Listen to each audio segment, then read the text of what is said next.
Milliáttir eru áttir sem liggja á milli höfuðáttanna fjögurra. Ef við teiknum upp áttavita þá er norður upp, suður niður, austur og vestur.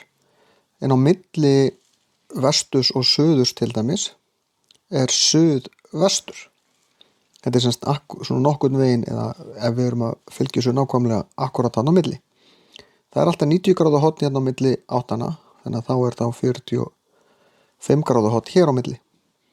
Þegar við erum að tala um vind, þá erum við ekki að vinna með svona nákvæmar tölur, því að vindurinn er ekkert alltaf nákvæmlega úr sömu átt. En ef við erum að rata eftir korti, þá myndum við vilja hafa þetta nokkuð nákvæmt.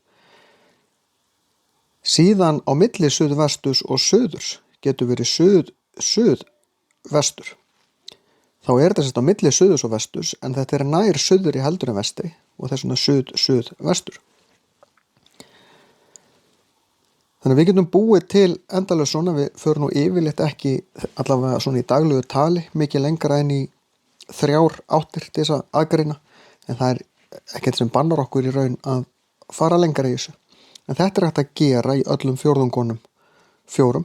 Ég ætla ekki að teikna þetta allt saman upp því að þið sjáu það sjálf hvernig þetta er. Þetta er, hér myndum við segja norðvestur, norðaustur og suðaustur, og svo er hægt að setja inn aðra milliátt hérna á milli allstaðar líka.